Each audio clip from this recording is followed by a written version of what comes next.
Após 41 anos, Portugal viu o Estado Novo dar seu último suspiro no dia 25 de abril de 1974. Ao som de Grândola Vila Morena, os militares tomam as ruas e derrubam o regime.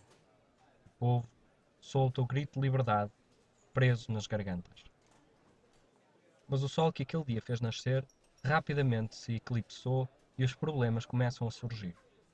Nas ruas, cresce a pressão social de um povo que ansiava pela aquisição de direitos. A nível internacional, agudizavam-se as pressões para que Portugal resolvesse a questão colonial. E a nível político, a instabilidade e a radicalização de posições começava a ganhar forma. Na verdade, apesar de o primeiro governo provisório ter sido liderado por Adelino da Palma Carlos, o moderado, o 18 de junho toma posse no seu lugar Vasco Gonçalves, um militar comunista radical. O seu traço mais característico era a imensa ânsia de eliminar todos os elementos que, de uma forma ou de outra, pudessem ser identificados como reacionários, herdeiros do regime anterior, que ainda subsistiam no contexto social, político e económico do país. Os conflitos entre o governo de Vasco Gonçalves e o general Spínola não tardam a acontecer. O então Presidente da República tenta sentir o pulso aos seus apoios e lança o famoso apelo à maioria silenciosa. A maioria silenciosa do povo português terá, pois, de despertar e de se defender ativamente dos totalitarismos extremistas que se degladiam na sombra. Apesar deste apelo, a situação não melhora, e fracassados os seus intentos, Spínola afasta-se, sendo substituído por Costa Gomes e deixando Vasco Gonçalves e o PCP mais à vontade.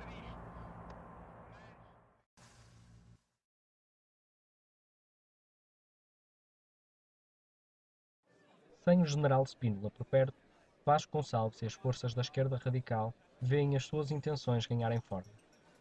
Aumentam significativamente as ações de ocupação de terras e as nacionalizações dos principais meios de produção e dos setores vitais da vida económica portuguesa. Os trabalhadores decidiram, o senhor respeita a vontade dos trabalhadores. Os trabalhadores querem continuar com a firma a funcionar e o senhor não quer deixar, vem aqui provocar os trabalhadores, quer que os trabalhadores o provoquem, mas os trabalhadores não querem isso. Os trabalhadores querem que o senhor vá para a rua e que continue com o seu processo de saneamento e depois hão de lhe dar conhecimento do que for decidido. Perante estes acontecimentos e os crescentes rumores de uma perseguição massiva a todos aqueles que não estavam alinhados com Vasco Gonçalves e as suas pretensões, os spinolistas, sob o comando do próprio general Spínola, que se encontrava em Espanha, pegam em armas e tentam fazer um golpe militar no dia 11 de março de 1975, que acaba em fracasso. Apesar do falhanço, a intentona reacionária serviu para redobrar a atenção de Vasco Gonçalves. Perante as ameaças, o primeiro-ministro comunista decidiu tornar a sua ação ainda mais extrema.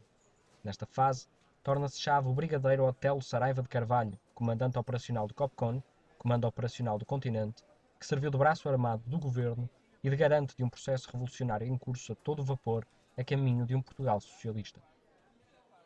Assim, o poder de Otelo e do COPCON era cada vez mais discricionário. Todos aqueles que se manifestassem contra o poder revolucionário instalado eram perseguidos e presos num abrir e fechar de olhos. Otelo Saraiva de Carvalho chegava inclusivamente a assinar mandados de captura em branco para que qualquer elemento do COPCON tivesse a possibilidade de o preencher em caso de necessidade enquanto Otelo dormia. Na primavera de 1975, o pacto MFA-Partidos dá origem a uma Assembleia Militar chamada Conselho da Revolução, que tinha por objetivo aconselhar o Presidente da República e garantir que o caminho do país rumo ao socialismo não era posto em causa. Qual é o valor da tua ferramenta? Qual é o valor da tua ferramenta? O valor da minha ferramenta não sei porque custa mais dinheiro. Então é isso que tu dizes. Isto é da cooperativa. Tudo isto é da cooperativa. Não é a tua, nem a deste, nem a minha, é da cooperativa. Propriedades, banca, grandes empresas, nada escapava a ser nacionalizado no furioso vendaval de socialismo que crescia em Portugal. É nesse clima que chegamos ao dia 25 de abril de 1975, um ano após o golpe militar que derrubara o Estado Novo, no qual se realizaram as primeiras eleições do pós-revolução. Na eleição para a Assembleia Constituinte, o PS vence com 38% dos votos, sendo seguido pelo PPD com 26,4%. O CDS de Freitas do Amaral e Amar da Costa chega aos 7,6% dos votos, mas a sua principal vitória foi ter sobrevivido aos ataques da extrema-esquerda nos meses anteriores. O PCP é o claro derrotado das eleições, obtendo apenas 12,5% dos votos, contrariando as expectativas que o próprio partido tinha criado. A partir daqui, a legitimidade do governo de Vasco Gonçalves é afetada pela fraca adesão popular ao PCP, passando a ter o seu principal suporte no recém-criado Conselho da Revolução. Perante este cenário, as tensões começam a agudizar-se. A radicalização das políticas de nacionalização e ocupação de terras e as perseguições políticas intensificam-se, sendo agora acompanhadas por assassinatos e vários atentados, nomeadamente contra elementos da Igreja Católica. A possibilidade de uma guerra civil começa a desenhar-se. Em agosto de 1975, Vasco Gonçalves demite-se. Para o seu lugar, é chamado o almirante Pinheiro de Azevedo, um militar proeminente e amplamente respeitado que tinha feito parte da Junta de Salvação Nacional. Com Pinheiro de Azevedo, Portugal ganhava um primeiro-ministro mais moderado, fora da área comunista, com algumas aproximações à democracia cristã. Apesar desta tentativa ter a intenção de acalmar os ânimos, o clima era de tal forma insustentável que o próprio Pinheiro de Azevedo acaba por não ter tarefa fácil. Estou foi sequestrado, já 2 vezes, já chega, não gosto de ser sequestrado, é uma coisa que me chateia. Aquele verão de 1975, de tão quente, ameaçava explodir a qualquer momento.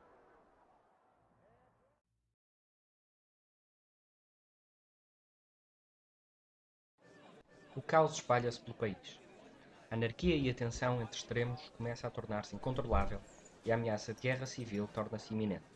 Aproximava-se a hora da verdade. Otelo Saraiva de Carvalho, perante a crescente perda de influência das ideias comunistas no governo do país, distribui armas sem, no entanto, dar a cara. O PCP coloca as suas estruturas de prevenção. E a dar-se o golpe de Estado que implementaria em Portugal a ditadura do proletariado. O golpe sai para a rua na madrugada do dia 25 de novembro de 1975 e os rebeldes comunistas ocupam posições civis e militares estratégicas. Os militares ligados ao Grupo dos Nove, um grupo de oficiais liderados por Melo Antunes, pertencente ao MFA e de tendência moderada, percebem que estaria em preparação um golpe de Estado por setores da esquerda mais radical. Por isso, o Grupo dos Nove, com o apoio dos partidos políticos mais moderados, decide intervir militarmente para tentar pôr fim à triste e calamitosa situação vivida no país. O presidente Costa Gomes chama os partidos políticos para resolver a situação. No último momento, o PCP sai de cena e abandona a revolução. Com esta atitude, compromete o golpe de Estado em curso, mas garante a sua sobrevivência futura. Os militares revoltosos, que já estavam, embora apenas publicamente, órfãos da imagem carismática de Otelo, ficam órfãos também do seu braço político mais importante e fraquejam. O presidente Costa Gomes ordena o avanço dos comandos da Amadora, chefiados por Jaime Neves, e à noite decreta o estado de sítio na região de Lisboa. Alguns militares, ligados ao governo e da linha de pensamento do Grupo dos Nove, estabilizam a situação e prendem os militares radicais que agora não têm outra saída senão a rendição. Os dias seguintes serviram para normalizar definitivamente a situação do país. O chefe do Estado-Maior do Exército, General Fabião, e Otelo Saraiva de Carvalho, comandante do COPCON, são afastados dos seus cargos e o COPCON é extinto. Ao contrário do que as movimentações radicais naquele verão quente de um pré sem fim à vista faziam crer, não houve revolução nem morte. Houve juízo. E a democracia e a liberdade prometidas por Abril impuseram-se, finalmente, em Portugal.